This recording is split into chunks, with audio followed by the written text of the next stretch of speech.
It's official. Trump voters are dumb. Better yet, science proves it.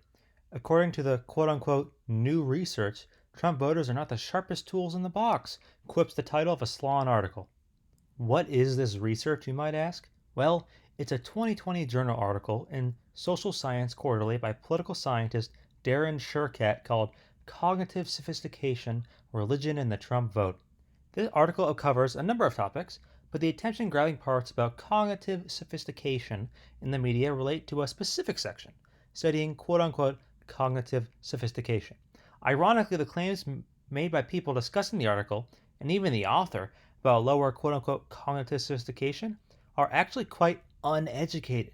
They rely on you not reading the article with an objective, skeptical eye. Let me be clear. I do not support Donald Trump politically. However, I try my best to be objective, and I don't appreciate quote unquote experts and the quote unquote smart people in society making highly suspect, unsupported, overreaching, and flat out elitist claims. So, first of all, what is cognitive sophistication? You may think that this sounds like a pretentious term, and you're right, it's very, very pretentious. Shurkat describes what he means by the term in the very first footnote of his article. He describes it as, and I quote, general term connecting cognitive factors to political and religious outcomes. And get this, other terms to refer to this are, and I quote, intelligence, cognitive ability, and verbal ability. So, Shurkat, in his written words, is claiming that he found that Trump voters are less intelligent. The claims at the beginning of this video, they must be true, right? It's science. Well, if you're like me, the very first question I had after getting an extremely strong aura of pretentiousness radiating from this article was, how did you measure this? So first, Shurkat says that he got all of his data from the 2018 General Social Survey, or GSS. This is a fairly regular survey that has measured characteristics, traits, and experiences of the American population since 1972. And big caveat, he limited the data to only white people because of the small sample size for non-white Trump voters in the GSS. Now, specifically regarding cognitive sophistication or intelligence, Shurkat uses a 10-point vocabulary exam. That's right, Shurkat is claiming to measure how sophisticated people's brains are, how intelligent they are, based on how well they do on a vocabulary test. Just imagine Shurkat as a school teacher telling one of his students who did not score well on a vocabulary test, don't worry, little Timmy, your brain is just less sophisticated than Sarah over here.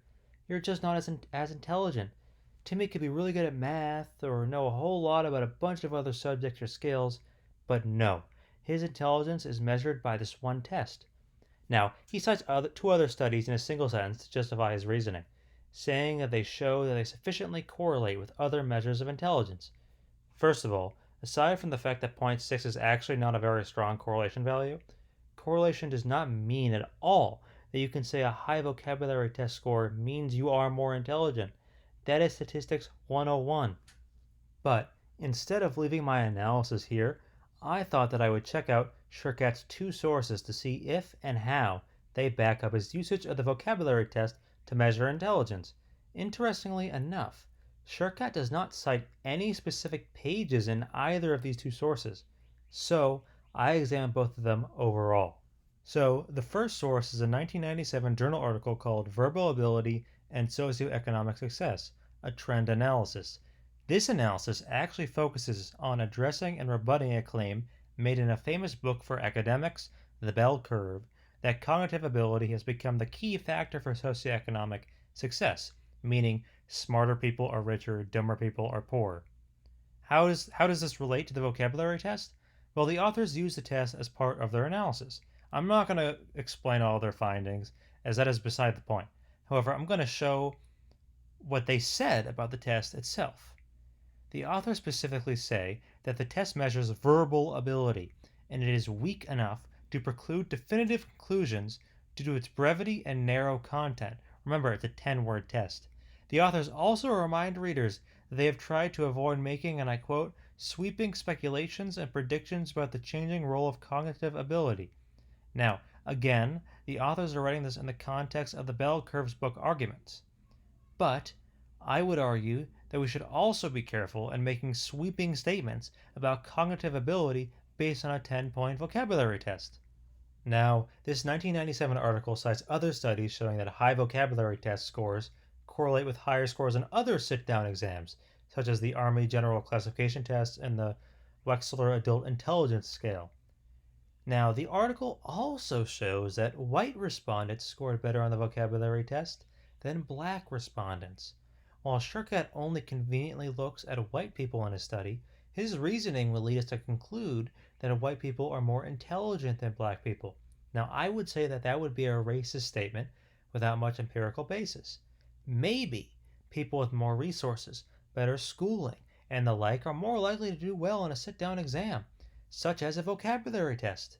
Maybe these people are not inherently more cognitively sophisticated, but hey, these are just my thoughts. Now, the second study Shurkat cites is called the Intercohort Decline in Verbal Ability. Does it exist? This study again does not centrally focus on Shurkat's point that cognitive sophistication/intelligence goes hand in hand with vocabulary test scores. In fact, the authors make very different points.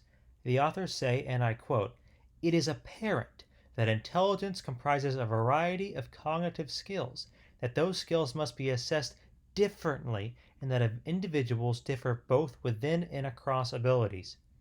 Now, the author's general focus is on cognitive ability and age in this article. Again, not what Shurkat is addressing at all. But their point here is golden. To assess overall intelligence based on one form of cognitive skill, measured by one type of test that is quite short, 10 questions, is overreaching if I'm being nice. So, back to Shurkat. He found in his analysis that Trump voters overall had lower vocabulary test scores than Clinton voters. Actually, he found that white Trump voters overall had lower vocabulary test scores than white Clinton voters. Shurkat takes this finding to argue that Trump voters are less cognitively sophisticated, meaning less intelligent than Clinton voters. Again, in human terms, Shurkat, the expert, says that because white Trump voters are worse at vocabulary tests than white Clinton voters, they are less intelligent. This is stupid. There are many different types of intelligence, and making sweeping claims about people's cognitive abilities is asinine. But again, take the Trump Clinton angle out of this. Would it be okay to say that white people are more intelligent than black people? I would think that Shurkat would likely say no. But according to his type of assessment, because white people have been shown to have higher scores than black people, you would say that they're more intelligent. That's racist and ridiculous. Let's have the same standard when it comes to white versus black and political angles. Let's not make overreaching claims and hide behind our label as an expert and hope people don't read into the details of our analyses. Shurkat is flat out wrong.